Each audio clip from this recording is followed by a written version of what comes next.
Let's see how many queer books we can talk about before my camera dies. Hello everybody, it's Anna and welcome back to my booktube channel. This is going to be the last in my series of videos about queer books for the Queer Lit Readathon. If you want to watch the previous videos in that series, I will link a playlist somewhere on the screen so that you can go and do that. But this video today is going to be the queer books that I have on my shelves that I have not read yet. Let's go!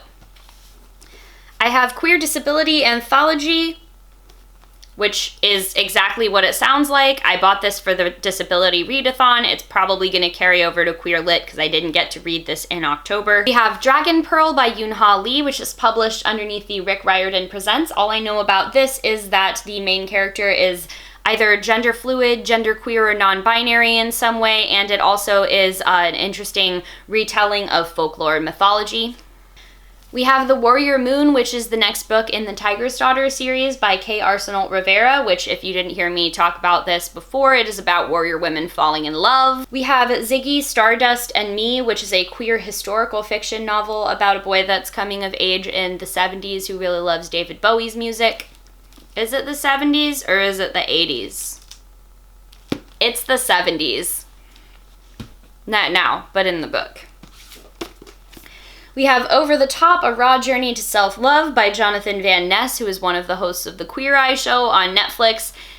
He's honestly just a total treasure. He is both gay and non-binary and also just a fantastic human being.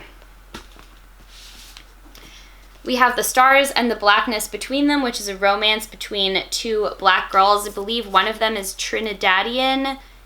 And yes, one of them is from Minneapolis, Minnesota. Can't wait to read this. It's going to be so good.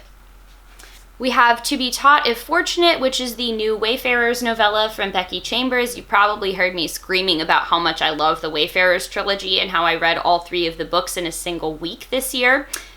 If you haven't subscribed to my channel, because then you'll get all of the amazing gushes about that. We have The Ascent to Godhood by J.Y. Yang, which is the next book in their Tenzorit novella series. That is sort of a silk punk Asian-inspired science fiction, science fantasy story by a non-binary author featuring queer and non-binary characters.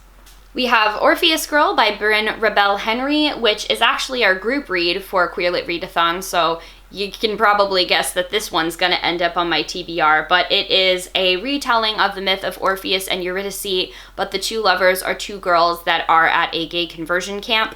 We have Unbroken, 13 stories starring disabled teens, not tweens, although there are disabled tweens out there. It's just, I can't say the word apparently. We have Unbroken, 13 stories starring disabled teens. Over half of the contributors to this anthology are queer, and I know that they will include like queer characters in their stories, so I wanted to add this to the list.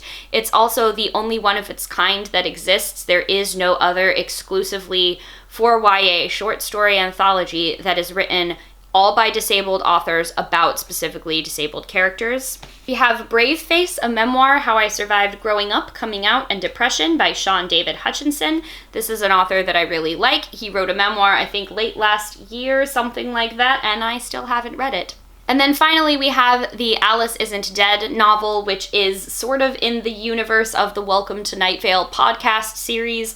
But Alice and Keisha, who are the main couple in the series, are both lesbians, and Alice also has some other like mental health issues, and so I've really enjoyed listening to the podcast, but I do believe that this book is a standalone, so if you like sort of creepy Americana road trip stories and being chased across the United States by mysterious thistlemen in yellow hats, maybe give this a shot. So those are all of the queer books that I have on my shelves that I have not read yet. Stick around because pretty soon after this you will probably be seeing my TBR for the Queer Lit Readathon. And I'm gonna leave comments open for this because I want to see if anybody has input or votes for which of the books that I haven't read yet should definitely go on that TBR. So please leave a comment down below if you'd like to encourage me to read one of these books for the Queer Lit Readathon specifically. As always, thank you all so much for watching, and I'll see you in the next one. Bye.